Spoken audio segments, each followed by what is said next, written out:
Esta emisora les da la bienvenida al programa Encuentros con la Filosofía, para conversar poniendo en duda nuestras certezas, con la participación abierta de profesores de la Universidad Politécnica Salesiana, de la Universidad Central del Ecuador, de la Universidad Andina Simón Bolívar. Encuentros con la Filosofía se difunde semanalmente por las emisoras universitarias Infinito Digital, Voz Andina Internacional y Radio Faxo. Abrimos nuestros micrófonos.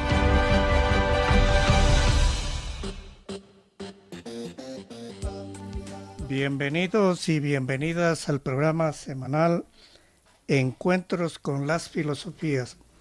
Les saluda Edison Aguilar Santa Cruz. Saludo a Tito Chela en la cabina de Radio Voz Andina Internacional. Saludo al invitado de esta semana, Carlos Rojas Reyes, estudioso del pensamiento marxista, especialmente en la reconstrucción de la dialéctica de El Capital, enfocado en repensar la conciencia de clase desde una perspectiva contemporánea. Simultáneamente estudia estética y ontología del pensamiento andino. Doctor en Estudios Culturales Latinoamericanos, ex docente de Filosofía en la Universidad de Cuenca y en la Universidad de la SUAY. Sus publicaciones: Introducción al Pensamiento Marxista, Tiempo, Sujetos y Conciencia, Estéticas Caníbales, 3 volúmenes, Ontología Amerindia. Esta semana, Carlos Rojas, en la serie temática dialéctica, presenta la primera parte de la dialéctica de la acumulación capitalista. Bienvenido, Carlos. Buenos días. A modo de introducción, entiendo ya estamos entrando en el Capital y para estudiar, revisar su funcionamiento interior, el funcionamiento interior de la dialéctica. Entonces, la pregunta que surge es: ¿de qué manera se produce esta reconstrucción de la dialéctica en esta obra y qué metodología se utiliza para este fin?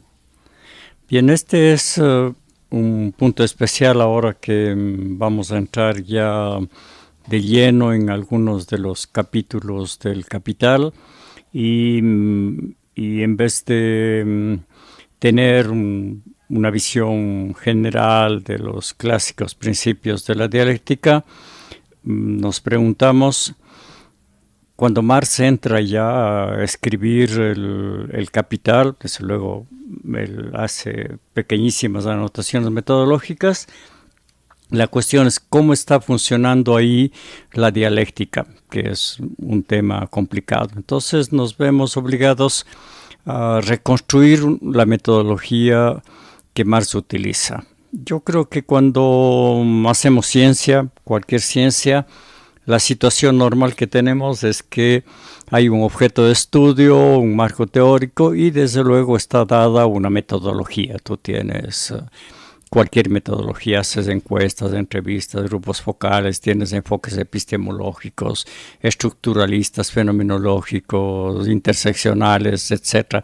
Es decir, ya está dado. De hecho, la mayoría de investigaciones tienen un capítulo que dice metodología que estás usando. Esto es bastante clásico y bastante típico. La otra situación menos frecuente es aquella donde, si bien está dado la metodología, sin embargo, en el momento en el que entras a tratar esa metodología y a revisar tu objeto de estudio, el tipo de análisis, el tipo de investigación te va a obligar a que repienses tu marco teórico y reformules tu metodología.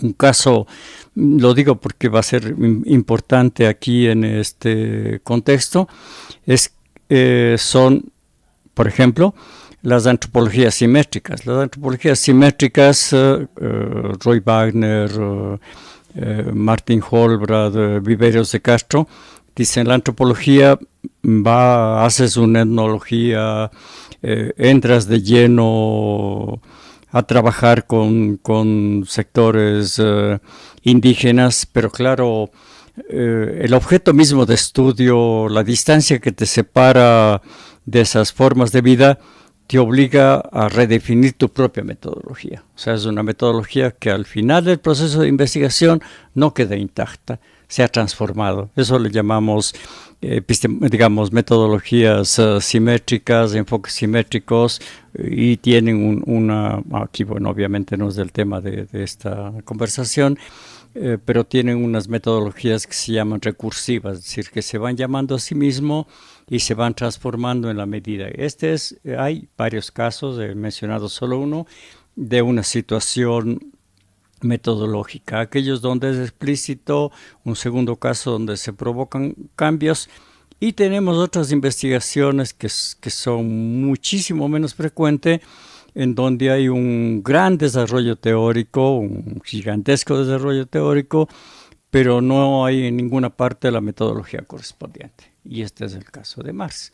O sea, Marx hace en 1857, o en los prefacios, o en las notas a Wagner, hacen pequeñas anotaciones metodológicas, pero digamos, Engels sí, Marx no hace un estudio metodológico o epistemológico para decir, miren, aquí ustedes tienen un libro, y ahí el Capital, los 3 tomos de Capital deben sumar alrededor de 2.500 páginas, 2.800 páginas. O sea, no estamos hablando de un pequeño trabajo, son 8 tomos en la edición de siglo XXI, y tú tienes quizás, no sé, media página de indicaciones metodológicas. Entonces te enfrentas a un problema muy, muy grande, y eso es, uno notas en montones de estudios, como entras al Capital y te quedas atrapada en las discusiones técnicas de la economía política. O sea, cómo son los esquemas de reproducción, cómo se transforma el valor en precio, cuál es la función del dinero. Pero claro, cuando haces la pregunta metodológica, dices, no, es que esto debe ser algo que viene de Hegel, tal vez la doctrina del concepto, entonces terminas en alguna generalidad. Y yo creo que la primera tarea es penetrar en el Capital, y no solo en el Capital, esperamos verlo más adelante en este mismo programa, en las obras más políticas como la Guerra Civil en Francia, cómo ahí está funcionando la dialéctica. Y para esto, digamos, hay 2 enfoques metodológicos que este estudio que estamos presentando aquí utiliza. El primero es una cosa que estoy tomando de Lakatos, que se llama la reconstrucción racional de la ciencia, que es importantísima en Lakatos, porque Lakatos dice que la validez de un programa de investigación, de una ciencia si tú quieras, solo se puede ver de manera retrospectiva. Cuando tú terminas el movimiento de investigación, varias, nunca una aislada, cuando terminas todo un proceso de investigación, de un programa de investigación, en ese rato puedes mirar hacia atrás, reconstruir su racionalidad y ver también los puntos donde es irracional, o donde se quiebra la teoría, o donde los métodos no dan resultado y la investigación ha fracasado. Entonces eso le llama una reconstrucción racional. Entonces lo primero que hay que hacer con Marx es esta reconstrucción racional. O sea, tú tienes el Capital y vas a hacerlo, me gusta utilizar esto, quizás en términos es más conocido para las personas que nos oyen, el hecho de la ingeniería inversa, ¿no? Digamos, tú tienes un aparato, digamos, y no tienes la tecnología con la que fue hecha, y entonces empiezas a desarmarla, y al rato que vas desarmando, o un celular, vas viendo cómo ha sido construida, y entonces puedes después replicar. Esa es la ingeniería inversa. Se usa muchísimo, sobre todo en el software, ¿no? Cuando quieres, hackear un software, tienes que hacer una ingeniería inversa. Entonces, lo que hay que hacer con Marx es una ingeniería inversa. Es decir, entras al Capital, ves los resultados y vas viendo sus maneras en las cuales ha sido construida, y allí puedes decir de esta manera. De esta manera es como ha habido aquí la aplicación de una epistemología y de una metodología. Y ese es el primer paso. Esta reconstrucción racional tiene dos momentos. La palabra racional tiene, dijéramos, dos campos de aplicación. Primero, el método que uses para reconstruir tiene que ser racional, y luego el método racional te tiene que permitir reconstruir la racionalidad interna del texto. Entonces son, como ves, dos niveles de racionalidad. Entonces, en este sentido, lo que tenemos que hacer, digamos, con todos los avances dialécticos que ha habido, es hacer una reconstrucción dialéctica de la metodología que tiene Marx. Y luego tienes que tú mostrar al interno cómo esa dialéctica está racionalmente funcionando. Pero aquí viene lo que he dicho sobre las antropologías simétricas y sobre las epistemologías y metodologías recursivas. Como nosotros no tenemos una dialéctica del capital en el sentido preciso del microanálisis del funcionamiento de esa dialéctica interna, sino tenemos una serie de cosas dogmáticas y fetichizadas que están ahí, y a veces esquemas muy rígidos tomados de Hegel. Lo que hay que hacer, que es quizás un movimiento de un grado de complejidad bastante alto, es que tú tomas los elementos que tengas de la dialéctica, y en el momento en el que vas entrando en cada capítulo y vas viendo cómo Marx efectivamente, por ejemplo, pasa de una dialéctica de tesis antítesis a una dialéctica dual, o enfrenta el problema de la objetividad, o enfrenta los problemas de la subjetivación, entonces tú vas viendo, vas sacando esos elementos dialécticos que están allí contenidos en Marx, los vas explicitando, y en ese momento vas transformando la propia dialéctica, la propia racionalidad con la cual estás enfrentando el capital. O sea, digamos, esto yo creo que hay que insistir en ese, digamos que cuando tú entras a pensar la dialéctica en Marx, tu propia dialéctica, tu propio modo, tu propio pensamiento, que espero que sea crítico, tiene que replantearse, redefinirse, reformularse, repensarse.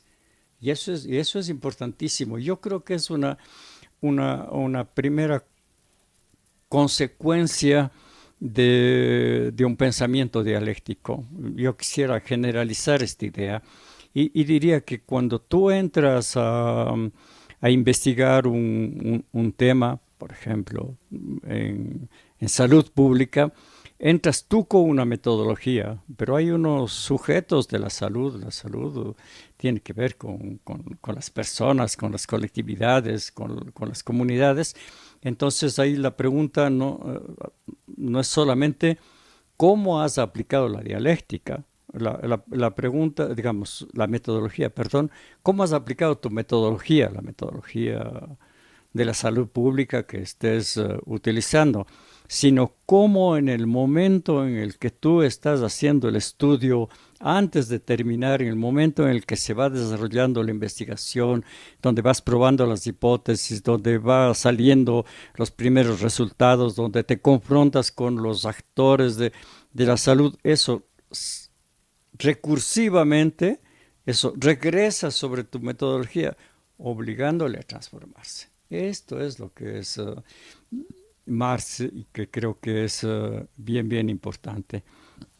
Entonces, en esta reconstrucción racional que estoy tomando de Lakatos, bueno, aunque Lakatos reniega finalmente de las cosas de Marx, él creo que era húngaro, no estoy seguro, se llamaba de apellido Lifshitz, se cambia de apellido porque es perseguido y huye del bloque soviético y va a vivir en Inglaterra, y se cambia y se adopta el nombre de Imre Lakatos, claro que no se llamaba así, pero él no deja de tener, yo creo que cuando lees a Lakatos no deja de tener una cierta matriz dialéctica. Por su formación era básicamente marxista, ¿no? Entonces yo creo que por esto es importante.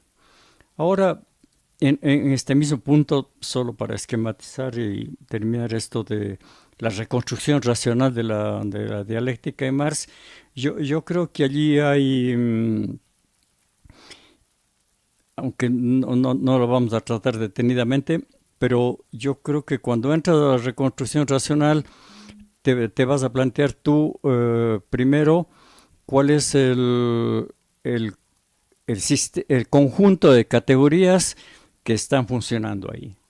Y cuando te ves el conjunto de categorías, tienes que preguntarte si esas categorías han sido suficientemente desambiguadas. Es decir, por ejemplo, la categoría de forma-valor conserva el mismo significado a lo largo de todo el capital. Sí, obviamente, sí. O sea, está definido rigurosamente. No es que Marx en el capítulo 32 dice, no, ahora voy a cambiar el concepto de forma-valor o de composición orgánica del capital o cualquier cosa. Entonces tú tienes un conjunto de categorías adecuadamente definidas para el campo de la economía política. Y luego tú tienes otra gran parte que son, estas categorías forman un todo sistemático, donde vas a encontrar tú leyes, vas a encontrar hipótesis y finalmente vas a encontrar una confrontación con la realidad. Es decir, allí hay, como toda ciencia, hay en Marx una estructura científica, donde hay leyes, hipótesis, variables, indicadores, y donde se confronta lo sistemático y lo histórico. Más adelante, hoy mismo, vamos a ver en ese esquema general de la ciencia, cuáles son las transformaciones que introduce Marx en esa ciencia. Esta conversación está anunciada como la dialéctica de la acumulación capitalista. Entonces, la pregunta es, ¿podemos empezar por una síntesis de los principales hallazgos de esta dialéctica de la acumulación capitalista? Digamos, para poder entender este análisis micrometodológico, llamémoslo así, interno de este capítulo, que por cierto es el capítulo 23 del Capital. Yo he querido empezar por aquí porque es muy, muy transparente en lo que dice Marx. Luego volveremos a capítulos un poco más difícil. Marx se plantea por primera vez en el Capital, en el capítulo 23, la primera ley. Dice, hay una ley que es la Ley General de la Acumulación Capitalista. Y esta ley dice de manera esquemática y sencilla, no vamos a entrar en los temas de detalle de la economía política, dice, la reproducción simple del capital no puede quedarse en la reproducción simple de dinero, mercancía, dinero, sino que cada vez va creciendo, de tal manera que ocupa todas las ramas de la economía y todos los espacios del mundo, como vemos ahorita, hay capitalismo en absolutamente todos los lugares y todos los aspectos de la vida, cosa que Marx ya anunció, la globalización, la mundialización y todo.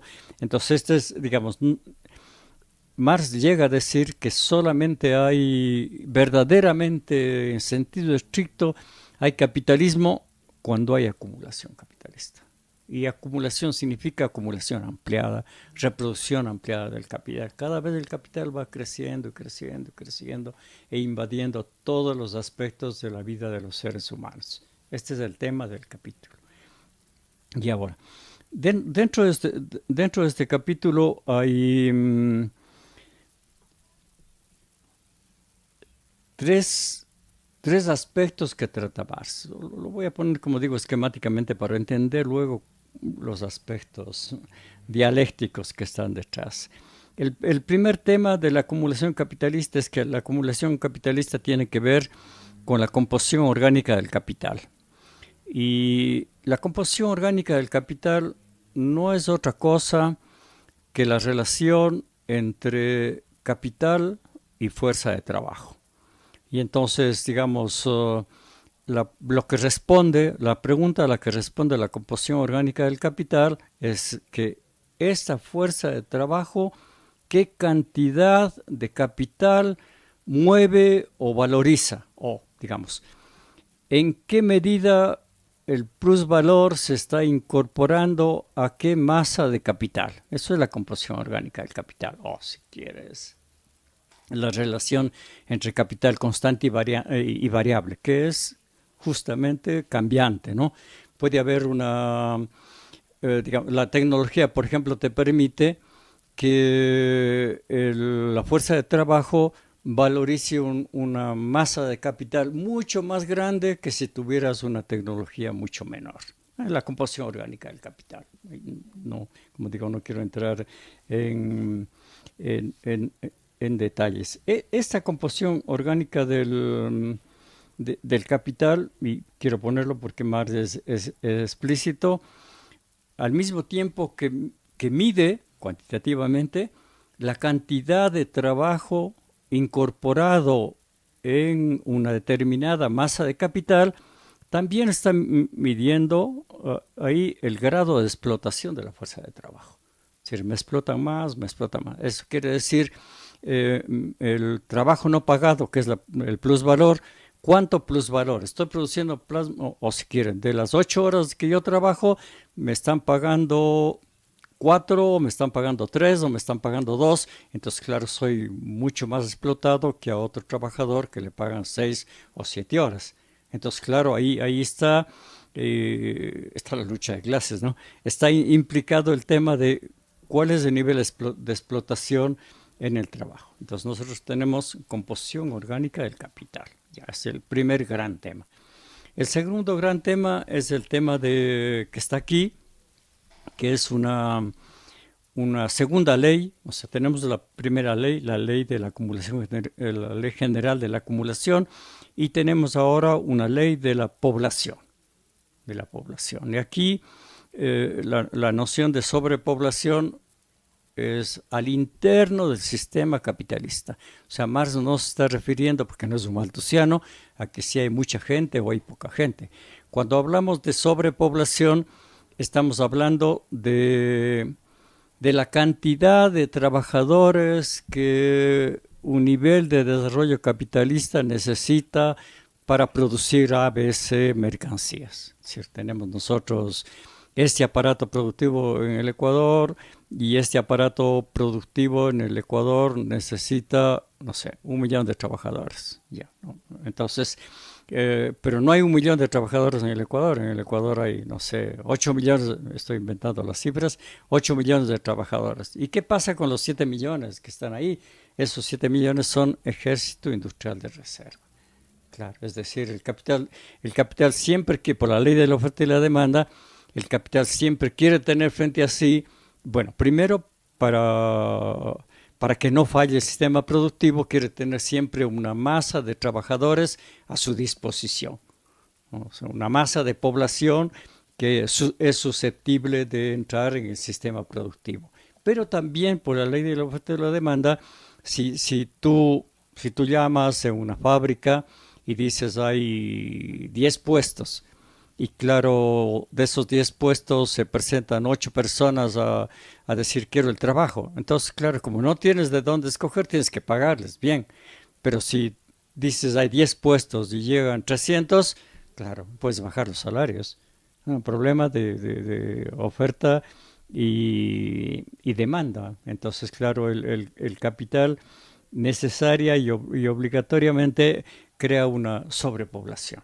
Entonces nosotros tenemos composición orgánica del capital, e insisto, no es una visión malthusiana que no está aquí, ¿no? Sino sobrepoblación respecto de las necesidades productivas del sistema capitalista. Entonces es indispensable para el capital que haya sobrepoblación, porque de esa manera puede tanto tener recursos para distintas ramas, como tener una oferta mucho más grande que la demanda que está teniendo ahí. Entonces nosotros tenemos ya acumulación, composición orgánica, la ley de la población, y De estos dos elementos hay un tercer elemento externo, un elemento que viene de fuera, que es la concentración del capital. Dice, bueno, nosotros tenemos la acumulación, pero no hay que olvidar que aquí va a sumarse otro elemento, que es el elemento de la concentración del capital. Y la concentración del capital dice que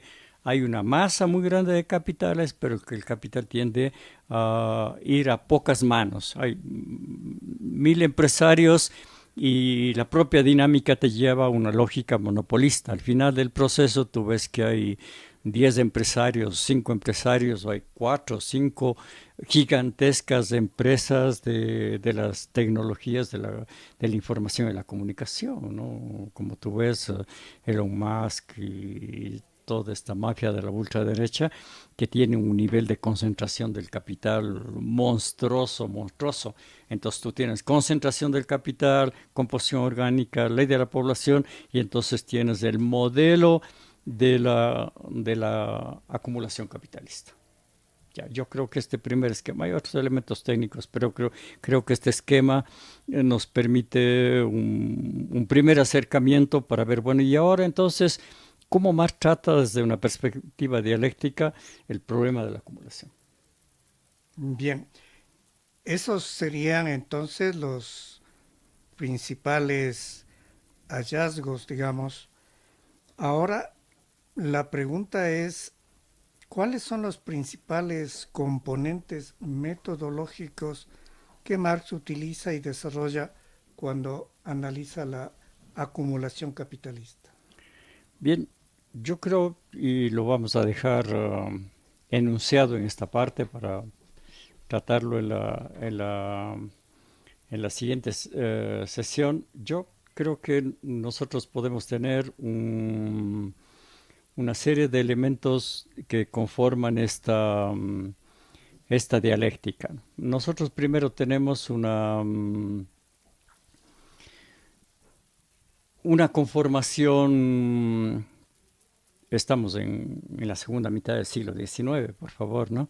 Nosotros tenemos una típica conformación de una ley en el sentido contemporáneo. Entonces tenemos leyes, la ley general de la acumulación, tenemos la ley de la población y tenemos un conjunto de datos que van a ilustrar o ejemplificar o comprobar lo que Marx está diciendo. Entonces, al final de este capítulo, que es un capítulo largo, Marx trata los temas de la población en Inglaterra, la población en Gran Bretaña, la población nómada, con datos empíricos que muestran los flujos de población y parcialmente los temas de la composición orgánica del capital. O sea, en esto, digamos, no, Marx es rigurosamente científico, no positivista, sino científico. Y luego nosotros tenemos que Marx lo que ha hecho es colocar una serie de categorías que van a estar ahí, ¿no? Acumulación orgánica, composición orgánica, sobrepoblación, ejército.